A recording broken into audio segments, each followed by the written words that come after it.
Have a blessed day, everyone. Now we talk about pagkamakadiyos. But before I start, let me ask a question. Kilala mo ba ang Diyos? At bilang tao, sasabihin man natin kilala natin ang Diyos o hindi, dapat ay kilala natin ang Diyos. Sapagkat kung wala ang Diyos, wala tayong buhay, wala ang lahat, wala itong daigdig. At sa pamamagitan ng pagmamahal ng Diyos, nilikha tayo sa Kanyang imahe. At sa pagmamahal ng Diyos, ibinigay niya ang Kanyang nag-iisang anak na si Jesucristo upang magtiis, magsakripisyo at magbuhis ng buhay diyan sa cross para lamang sa ating kaligtasan at malinis tayo galing sa ating pagkamakasalanan. At higit sa lahat, upang manumbalik ang ating relasyon diyan sa Diyos Ama na siyang lumikha sa ating buhay. Ang pagiging makadiyos, dapat ay marunong tayong kumilala sa Diyos. Dapat ay marunong tayong magmahal sa ating kapwa, magrespeto, at iniingatan natin ang lahat ng bagay dahil alam natin ito ay nalikha sa pamamagitan ng blessings at pagmamahal ng Diyos sa atin. Ang pagiging makadiyos, dapat rin ay tayo ay marunong umunawa sa ating kapwa-tao at mapagmahal. Hindi mayabang, hindi mainggitin at matulungin at marunong mag-isip ng nakakabuti para sa kapakanan ng nakakarami.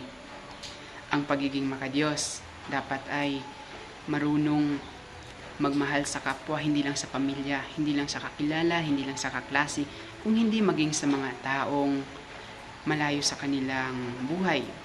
Hindi nila kakilala, lalo't yung mga taong minsan kakontra natin, dapat ay matuto tayong magmahal pa rin sa kanila. Sapagkat nag-iisa lang tayo ng pinagmulan, galing tayo sa Diyos na punong-puno ng pagmamahal, na sa Kanyang pag-ibig tayo ay nilikha sa pamamagitan ng Kanyang pagmamahal na walang katumbas at walang kapantay. Ang pagiging makadiyos dapat ay sumusunod rin tayo sa kalooban ng Diyos. Katulad na lang ng 10 Commandments, igalang natin ang ating mga magulang at mahalin natin ang ating kapwa. At huwag tayong magnakaw, huwag rin pumatay, at huwag tayong magkaroon ng mga ibang Diyos kung hindi ang Diyos lamang. Ang pagiging makadiyos ay marunong ding magdasal at magpapasalamat sa lahat ng mga biyayang ibinibigay ng Diyos sa ating buhay. Kahit sa mga problema, hindi tayo nawawalan ng pag-asa dahil may Diyos tayo. Dapat meron din tayong tiwala.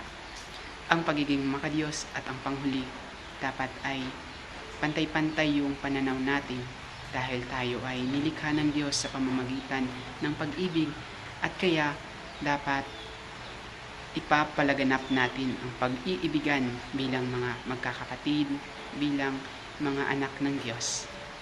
At have a nice day. God bless.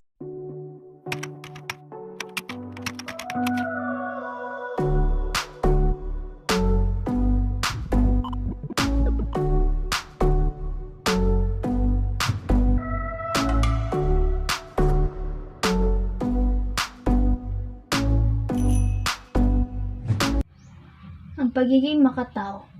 Ang kahulugan ng salitang makatao ay pagmamahal sa kapwa-tao.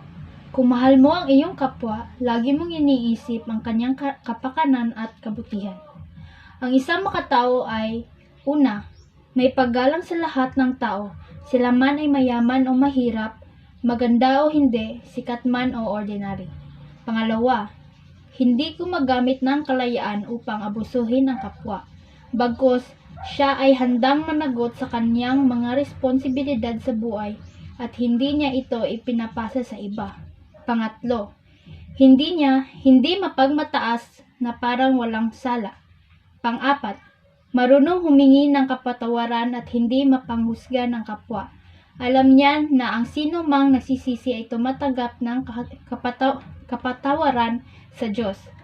Panglima, gumagalang sa batas ng Diyos, sa batas ng bayan at sa karapatan ng iba na makapamuhay ng mapayapa. Pang-anim, hindi pinaiiral ang crab mentality. Pang-pito, hindi naninira ng reputasyon ng iba. At pang-walo, hindi pinagmumulan ng mga chismis.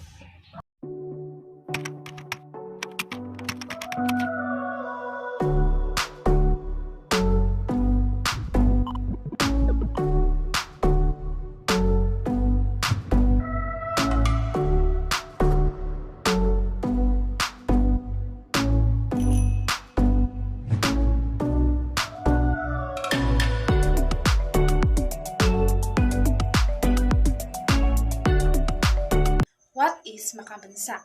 Makabansa is a Filipino term that embodies the concept of love for one's country, patriotism, and nationalistic values. It is a mindset that calls for Filipino to prioritize the welfare of the nations over their personal interests. In my opinion, makabansa is not just about waving flags during national holidays and singing the national anthem, but is a way of life that should be embodied in our daily actions and decisions. Growing up, I have been taught to love my country and respect its people. My parents would always remind me to practice good citizenship, be mindful of the environment, and to help my fellow countrymen. As I ventured into the real world, I have realized that the concept of makabansa goes beyond the moral values that I learned from my parents. It is a consciousness that should be practiced not only for our own benefit but for the betterment of our country. Moreover, I believe that practicing makabansa should not only be active within our personal lives but also in our communities. For instances, volunteering for causes that will help our kababayan such as medical missions, educating children, or participate in initiative that will help farmers is a fulfilling way of showing love for the country. We should always support local businesses, artisans, and farmers to enhance our economy and promote self-sustainability. In conclusion, in my own opinion, makabansa is a way of living that embodies love for the country, prioritizing collective welfare over personal gains. It is a consciousness that should be embodied in our daily actions and decisions to help our nations grow and sustain. By being responsible and active citizenships within our communities, we can contribute to building a stronger, healthier, and more prosperous Philippines.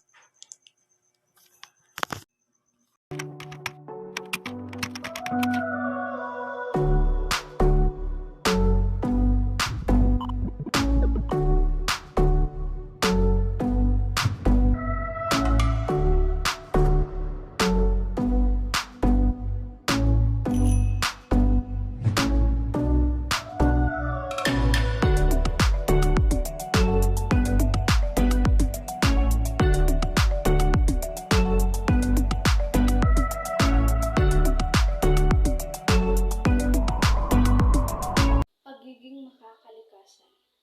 Ang pagiging makakalikasan ay pagmamahal, pag-aalaga at pagbibigay ng importansya sa ating kalikasan. Ano nga ba ang pagiging makakalikasan?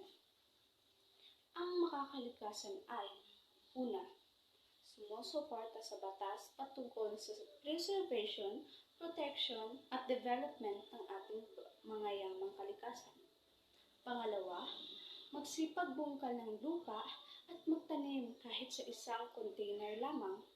Pangatlo, hindi basta nagpuputol ng puno at hinahayaang makalbo ang ating mga kabundukan. Pang-apat, hindi basta nagtatapon ng basura kung saan-saan at pagiging pabigat sa lipunan.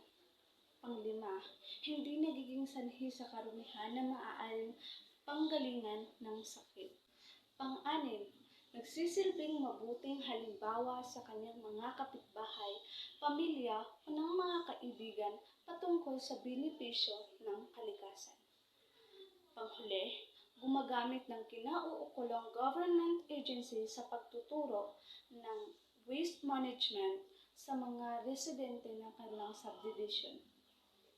nakikipag-ugnay sa barangay at handang magbahagi ng kanyang talento sa pagsimula ng mga proyektong may kinalaman sa kalikasan.